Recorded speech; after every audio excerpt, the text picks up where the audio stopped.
பேதுரு அவர் பிரயாசப்படுகிறார். புறப்பட்டு போய் உடனே படவேறினார்கள். அந்த ராத்திரியிலே அவர்கள் ஒன்றும் பிடிக்கவே இல்லை. அல்லேலூயா, ஆமென். ஒண்ணுமே பிடிக்கல. அவன் வாழ்க்கையில எவ்வளவு விரக்தி அடைஞ்சிருப்பான் பாருங்க. அல்லேலூயா. நான் கேட்கிறேன், பாப்டிசம் ஞானஸ்தானம் வாங்கினியே, அல்லேலூயா, சபையே, கர்த்தருடைய சபையே ஞானஸ்தானம் வேணும்னு கேட்டு வாங்கினியே, நீங்க உன் வாழ்க்கையில என்ன மிச்சம் வச்சிருக்கிற? அல்லேலூயா.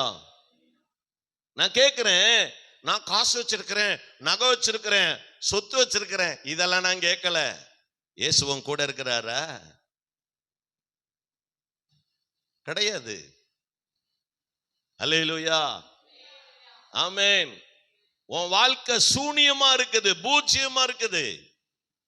காரணம், நீ எப்போ பாப்டிசம் எடுத்தியோ தேவனுடைய நோக்கமும் திட்டமும் உன் மேலே இருக்கிறது. அல்லேலூயா. தேவனுடைய சித்தத்தை உன் வாழ்க்கையில நீ செய்யணும். Praise the lord. அல்லேலூயா, ஆமென். இன்னைக்கு உன் வாழ்க்கையில செய்யாதனாலதான் எவ்வளோ நீங்க பிரயாசப்பட்டோம். இன்னைக்கு என்ன பண்றீங்க? உலக மனுஷங்கிட்ட போய் கடை வாங்கிட்டு இருக்கிறோம். அல்லேலூயா. உலக மனுஷங்கிட்ட போய் நின்னுகிட்டு இருக்கிறோம். உலக மனுஷன்ட்ட நிக்கிறதுக்கா நீ பாப்டிசம் எடுத்த, ஞானஸ்தானம் எடுத்தீங்க? அல்லேலூயா. இல்லையே, அதுக்காக இல்ல. Praise the lord. அல்லேலூயா. ஏன்னா வசனம் சொல்லி இருக்குது, பாதாளத்தின் வாசல்கள் உன்னை மேற்கொள்வதில்லை. அல்லேலூயா.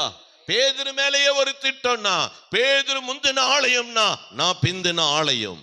முந்தின ஆலயத்தினுடைய மகிமையை பார்க்கிலும் பிந்தின ஆலயத்தினுடைய மகிமை பெரிதாயிருக்கிறது.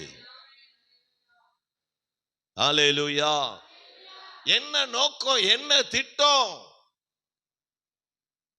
அல்லேலூயா. தேவனுடைய திட்டத்துக்கு மாறா நீ நடந்தினா உன் வாழ்க்கை சூனியமா தான் இருக்கும். சூனியத்தை வேற எவனும் வைக்கல, நீனே வச்சுக்கிற. உனக்கு உன் காசுல சூனியம் வச்சுக்கிட்ட மாதிரி நீனே வச்சுக்கிற. அல்லேலூயா.